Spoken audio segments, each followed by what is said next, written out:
नमस्कार, मैं हूं पल्लवी सिंह और आप मेरे साथ देख रहे हैं आर्या न्यूज। जातिगत जनगणना के आंकड़ों को लेकर अब एक मांग का मामला सामने आया है। महाराष्ट्र सरकार की याचिका पर केंद्र का हलफनामा रिकॉर्ड किया गया और रिकॉर्ड में उपलब्ध किए गए विवरण विश्वसनीय नहीं है। केंद्र की तरफ से बात कही गई, साथ ही डाटा आरक्षण और रोजगार के लिए उपयुक्त नहीं है डाटा में जो भी कुछ दिया गया है। और ऐसे में केंद्र सरकार का कहना है कि सुप्रीम कोर्ट से आग्रह केंद्र की तरफ से किया गया है डाटा आरक्षण और रोजगार को लेकर। ये बड़ा मामला इस वक्त का सामने आ रहा है, जहां केंद्र सरकार ने सुप्रीम कोर्ट से आग्रह किया है जातिगत जनगणना को लेकर। ये पूरा मामला है जहां पर जनगणना के आंकड़ों की मांग का पूरा मामला है। केंद्र सरकार ने सुप्रीम कोर्ट से आग्रह किया।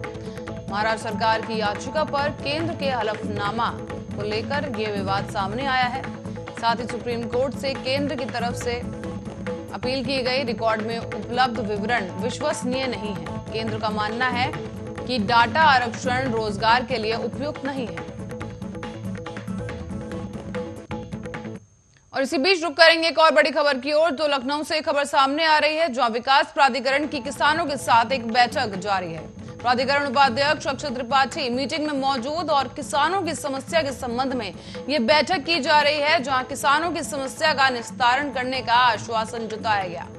आपको बता दें, हाल ही में किसानों ने एक मोर्चा खोल दिया था और इसके साथ ही प्रशासन के खिलाफ नारेबाजी यहां पर की जा रही थी और सूत्रीय मांगों को लेकर किसानों ने प्रदर्शन किया था, जिस पर अब एक अहम बैठक बुलाई गई है, जिसमें किसानों की समस्याओं का निस्तारण को लेकर आश्वासन दिया गया। लखनऊ विकास प्राधिकरण के किसानों के साथ ये बैठक की जा रही है। इस बैठक के बारे में आपको बता दें कि प्राधिकरण उपाध्यक्ष अक्षय त्रिपाठी इस बैठक में मौजूद हैं, जो कि किसानों से बात कर रहे हैं और किसानों की समस्याओं के संबंध में ये बैठक की जा रही है। आश्वासन जताया गया है कि किसानों की जो भी समस्या है इस बैठक के दौरान उसे सुलझा लिया जाएगा।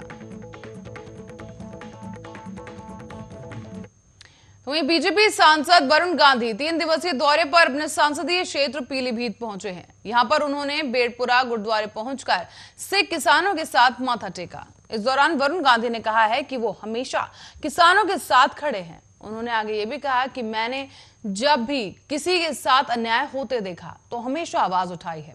मैंने ये कभी नहीं देखा कि इसका मुझ पर क्या असर पड़ेगा। वरुण गांधी आगे अपने दौरे के दौरान कहते हैं कि मुंडीलिया, गासू, गैस सहित गांव में ग्रामीणों को संबोधित करते हुए वरुण गांधी ने कहा कि इस दौरान अन्ना हजारे के आंदोलन को भी उन्होंने याद किया है। साथ ही उन्होंने कहा है कि देश में 543 लोकसभा सांसदों में से मैं अकेला ही व्यक्ति था। मैं आंदोलन में जाकर उनके साथ बैठ गया और उनके साथ दिया।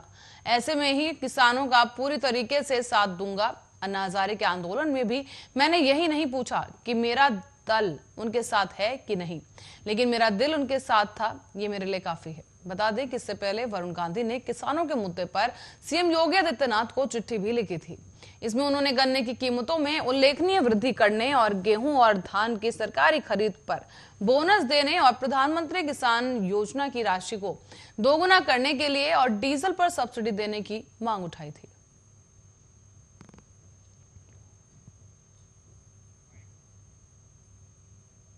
बढ़ेंगे अगली खबर की ओर, जहां उत्तर प्रदेश में बीजेपी और निषाद पार्टी में बात बन गई है और धर्मेंद्र प्रधान ने आज ही संजय निषाद से मुलाकात की और इसके बाद दोनों पार्टियों ने एक साथ मिलकर प्रेस कॉन्फ्रेंस की है।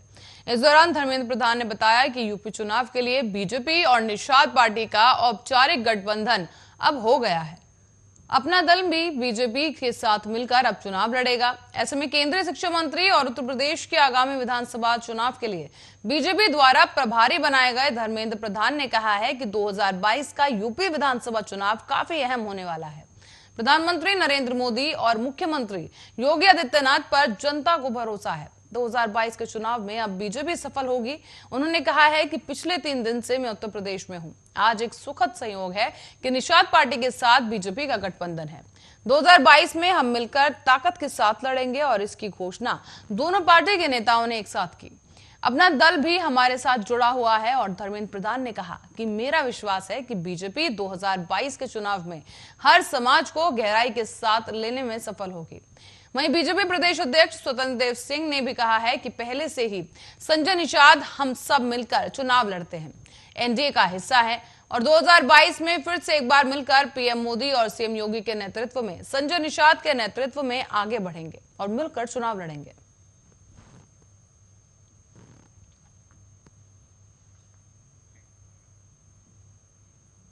आगामी 5 दिनों में पूरे राजस्थान में तेज बारिश का अनुमान जताया गया है।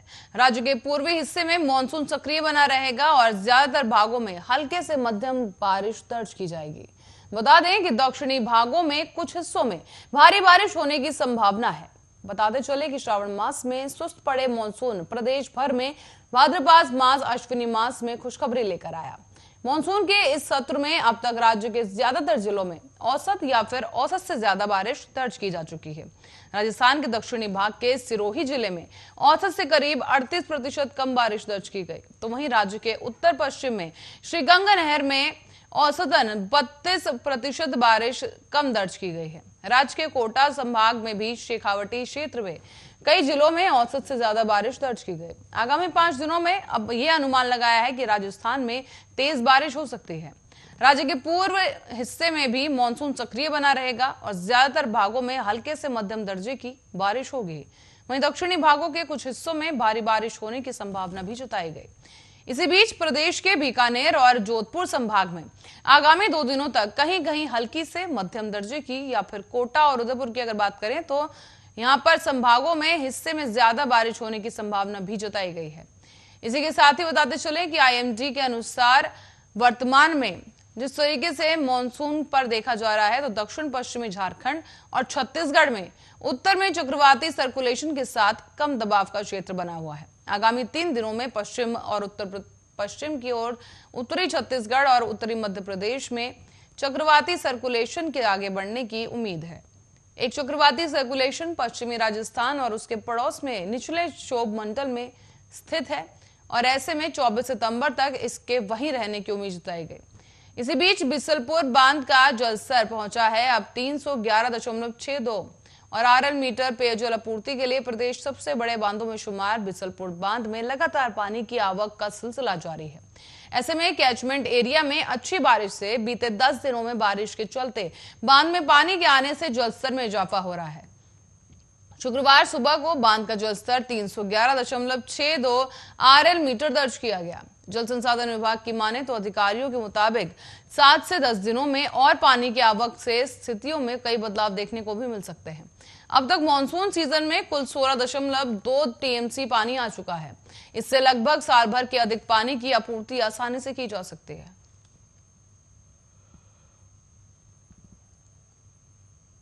एसआई भर्ती परीक्षा से पहले जिस तरह से नकल गिरोह सक्रिय हुए थे और अब ठीक इसी तरह से रीट परीक्षा से 1-2 दिन पहले ही नकल गिरोह लगातार परीक्षा में सेंध लगाने के प्रयास कर रहे हैं।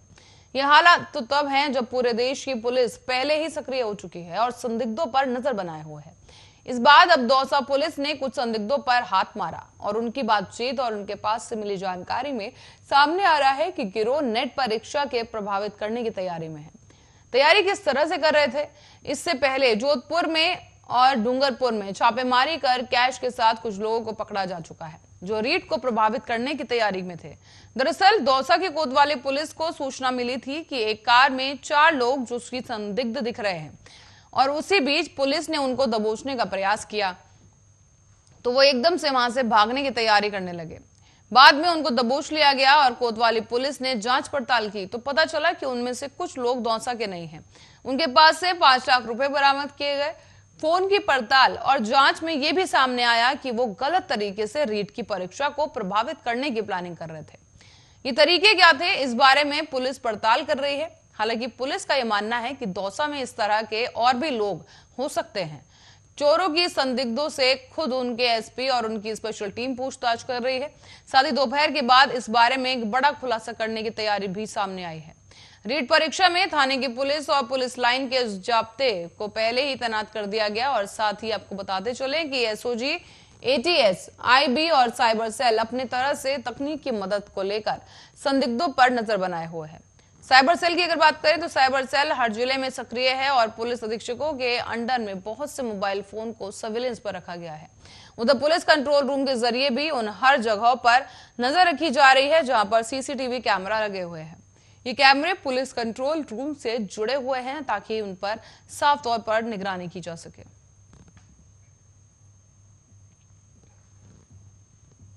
पंजाब के मुख्यमंत्री चरणजीत सिंह चन्नी अब अपनी सुरक्षा को लेकर उन्होंने एक बड़ा बयान दे डाला है। राज्य के अधिकारियों को उन्होंने आदेश दिया कि उनकी सुरक्षा में कटौती की जाए। मुख्यमंत्री चन्नी का यह मानना है कि उनकी सुरक्षा के लिए इतने सारे लोगों का होना संसाधनों की बर्बादी को दिखाता है। पंजाब के नागरिकों के साथ रिश्ता जोड़ते हुए उन्होंने अपने आप को एक आम आदमी करार दे दिया। मुख्यमंत्री ने कहा है कि मेरे जान को किसी भी तरह का खतरा नहीं है, क्योंकि मैं हर पंजाबी का भाई हूं और एक आम आदमी हूं। पंजाब के मुख्यमंत्री चन्नी ने आगे कहा कि मैं आप सभी के बीच से ही आया हूं और मुझे अपने भाइयों से बचने के लिए 1000 सुरक्षा कर्मियों की फौज की जरूरत नहीं। मुख्यमंत्री ने यह भी बताया कि उस वक्त जब कपूरथला के IK Gujral Punjab technical university में वे कार्यक्रम को संबोधित करने पहुंचे थे। इसके बयान के दौरान उन्होंने मौजूदा सभी लोग चकित रह गए। इस बयान के बाद और संबोधन के दौरान मुख्यमंत्री चन्नी ने कहा कि जब उन्हें जानकारी मिली तो वो आश्चर्य में पड़ गए। उन्होंने बताया कि कार्यभार संभालने के बाद उनकी सुरक्षा के लिए 1000 सुरक्षा कर्मी तैनात किए गए थे। इस दौरान उन्होंने कहा कि सरकारी संसाधनों का सरासर बर्बादी होगा। ये पंजाब के मुख्यमंत्री ने कहा है कि मैं ऐसा नहीं होने दूंगा, क्योंकि मेरे अपने पंजाबियों से मेरा क्या नुकसान होगा। मैं भी उन्हीं की तरह एक आम आदमी हूं। यूनिवर्सिटी में संबोधन के दौरान उन्होंने आगे बताया कि मुझे यह जानकर आश्चर्य हुआ कि राज्य के मुखिया होने के नाते वो आरामदायक यात्रा के लिए एक कमरे जितनी बड़ी कार के भी हकदार हैं। हालांकि उन्होंने कहा है कि इस बात से निराशा होती है कि इस कार को खरीदने के लिए कार करदाताओं के पैसों से 2 करोड़ रुपए खर्च किए गए।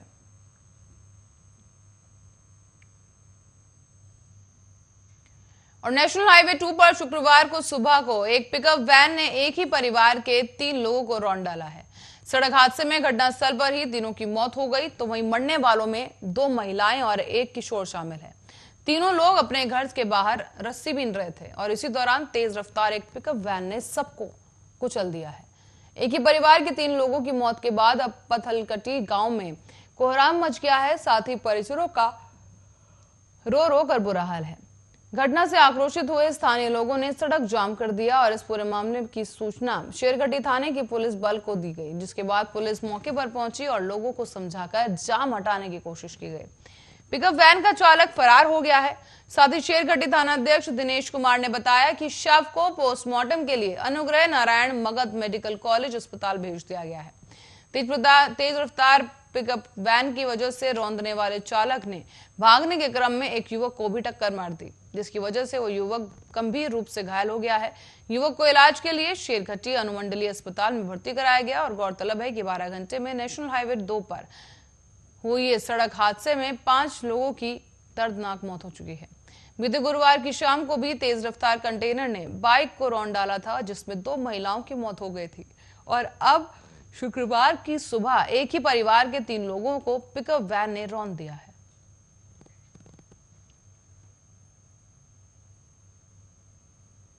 HDFC अब एक बड़ा बदलाव करने की ओर साफ इशारा कर चुका है। तो वहीं इस बीच अगर आपका खाता भी HDFC बैंक में है तो आपको बता दें कि HDFC जल्द ही पेमेंट सिस्टम से जुड़ी नई नोटिफिकेशन साझा करने वाला है। ज्यादा जानकारी के लिए देखिए रिपोर्ट।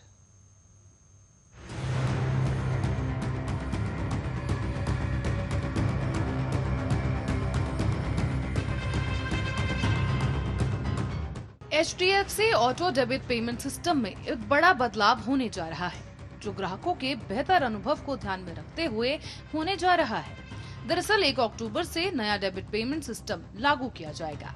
इस नए डेबिट पेमेंट सिस्टम के अनुसार अब बैंक और फोन पे, पेटीएम जैसे डिजिटल प्लेटफॉर्म्स को किश्त या फिर बिल काटने के पहले आपसे अनुमति लेनी होगी और उन्हें अपने सिस्टम में ऐसा बदलाव करना होगा कि वो बिना किसी अनुमति के आपका पैसा नहीं काट सकेंगे। HDFC बैंक ने इस नए नियम को लेकर एक नोटिफिकेशन जारी कर दिया है। तो वहीं अब ऑटो पे को लेकर जारी अधिसूचना के मुताबिक बैंक ई मैंडेट प्रोसेसिंग या फिर ऑटो डेबिट प्रोसेसिंग को लेकर किसी भी तरह के निर्देश को तब तक स्वीकार नहीं करेगा जब तक रिजर्व बैंक गाइडलाइंस के अनुरूप नहीं होंगे। अगर आपके बैंक के मोबाइल ऐप या फिर इंटरनेट बैंकिंग की सहायता से क्रेडिट या डेबिट कार्ड से ऑटो बिलर लिंक किया है तो वो काम नहीं करेगा। साथ ही आपको बता दें कि ई मैंडेट को लेकर एक कॉमन प्लेटफॉर्म तैयार किया गया है। HDFC बैंक की ओर से बताया गया है कि उसने नए नियम के तहत इंटरनल डेवलपमेंट को अपग्रेड कर लिया है। जब तक ये सुविधा लाइव नहीं हो जाती, तब तक बैंक अपने ग्राहकों को कुछ सुविधा उपलब्ध करवा रहा है। इसी क्रम में लिमिटेड मर्चेंट को लेकर भी एक नई सुविधा शुरू कर दी गई है और किसी भी तरह का पेमेंट HDFC कार्ड से किया जा सकता है। बैंकिंग की मदद से phone bill, electricity bill, gas bill, mobile bill, DTH bill, LPG bill को लेकर बिलर में ऐड किया जा सकता है। वर्तमान में नेटफ्लिक्स और Amazon प्राइम को मर्चेंट के तौर पर प्लेटफॉर्म से जोड़ लिया गया है। इन दोनों के लिए ही ऑटो पेमेंट की सुविधा शुरू हो चुकी है। फिलहाल ऑटो पे की सुविधा मास्टर कार्ड या फिर डाइनर्स कार्ड, रुपे कार्ड पर उपलब्ध नहीं है, पर बहुत ही जल्द इन कार्ड्स पर भी ऑटो पे की सुविधा शुरू कर दी जाएगी। गौरतलब है कि नई व्यवस्था से सुविधा पाने के लिए आपका मोबाइल नंबर बैंक में अपडेट होना चाहिए। ऐसा इसलिए क्योंकि आपके इसी अपडेटेड नंबर पर SMS के जरिए डेबिट का नोटिफिकेशन आएगा। साथ ही ये भी ध्यान रखें कि नया डेबिट सिस्टम डेबिट और क्रेडिट कार्ड के माध्यम से या फिर उन पर सेट किए गए ऑटो डेबिट पेमेंट पर ही लागू होगा। Special report, Arya news.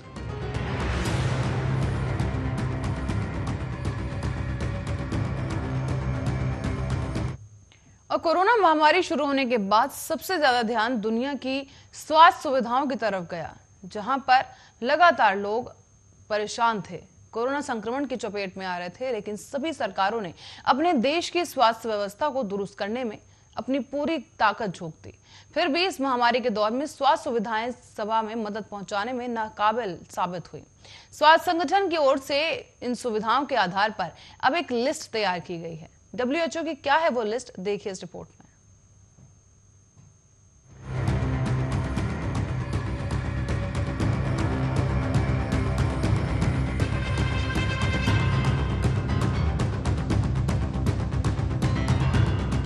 हर देश का स्वास्थ्य सुविधाओं का ढांचा अलग अलग होता है और उस देश के अनुसार ही वहाँ की स्वास्थ्य सुविधाएं काम करती हैं।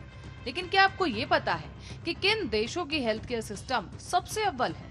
तो चलिए हम आपको बताते हैं कि साल 2021 के कोरोना महामारी के इस दौर में किन देशों का हेल्थ केयर सिस्टम सबसे बेहतर रहा। आपको बता दें कि दुनिया के कुछ देश सरकारी हेल्थ केयर पर निर्भर करते हैं, तो वहीं कुछ गैर सरकारी और इंश्योरेंस कंपनियों के ऊपर निर्भर करते हैं। हाल ही में विश्व स्वास्थ्य संगठन ने स्वास्थ्य सुविधाओं के आधार पर एक रिपोर्ट तैयार की, जिसके अनुसार इन देशों के हेल्थ केयर सिस्टम को दुनिया के 10 सबसे बेहतरीन हेल्थ केयर सिस्टम में शामिल किया गया है। इस सूची में पहला नाम आता है फ्रांस का। फ्रांस के हेल्थ केयर सिस्टम को दुनिया का सबसे बेहतरीन हेल्थ केयर सिस्टम माना जाता है। यहाँ लोगों को सरकारी अस्पतालों के साथ इंश्योरेंस कवर मिलता है, जिसका भुगतान सरकार करती है। इसी क्रम में दूसरा स्थान है जर्मनी का। जर्मनी के हेल्थ केयर सिस्टम को दुनिया का दूसरा सबसे बेहतरीन हेल्थ केयर सिस्टम माना जाता है। जर्मनी को मेडिकल के क्षेत्र में बहुत अच्छा भी माना जाता है। दरअसल इस देश में health care system public private partnership के मॉडल पर चलता है।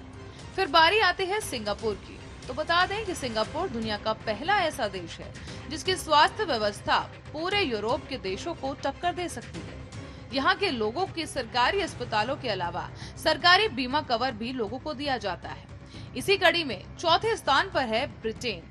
आपको बता दें कि ब्रिटेन का नाम उन देशों में शामिल है जहां हेल्थ केयर सिस्टम लगभग पूरी तरह से सरकार के हाथ में है। यहाँ ज्यादातर लोग सरकारी स्वास्थ्य सुविधाओं का लाभ उठाते हैं, जिसका भुगतान पूरी तरह से सरकार करती है। अब बारी है पांचवें देश की।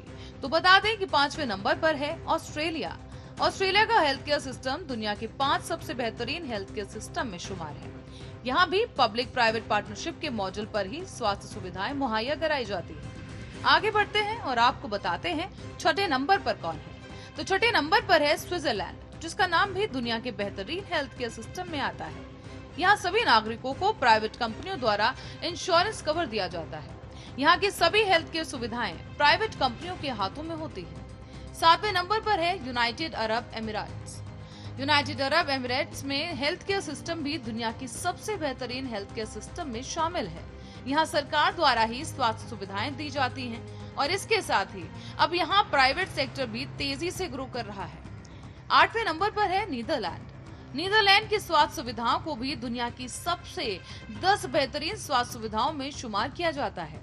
यहाँ हर नागरिक को इंश्योरेंस पॉलिसी लेना अनिवार्य होता है। इस इंश्योरेंस पॉलिसी से नीदरलैंड की स्वास्थ्य सुविधाओं को बेहतर बनाने में मदद मिलती है। तो वहीं अब इस लिस्ट में 9 नंबर पर है जापान। आपको बता दें कि जापान का नाम भी दुनिया की 10 बेहतरीन स्वास्थ्य सुविधाओं में शुमार है। ये स्टैट्यूटरी हेल्थ इंश्योरेंस सिस्टम यानी SHIS के द्वारा देश के 98% आबादी को स्वास्थ्य सुविधाएं मुहैया कराई जाती हैं। और अब इस सूची के आखिरी देश की बारी। तो बता दें कि विश्व स्वास्थ्य संगठन के अनुसार 10वें नंबर पर है लग्जमबर्ग। लग्जमबर्ग मेडिकल के क्षेत्र में बहुत आगे है।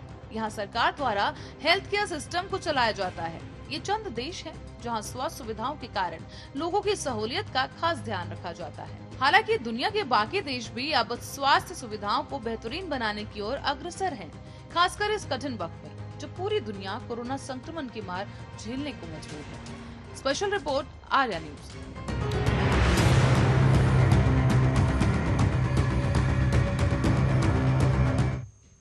इसी रिपोर्ट के साथ ही फिलहाल के लिए खबरों में इतना ही। देश दुनिया की तमाम खबरों के लिए देखते रहिए आर्या न्यूज।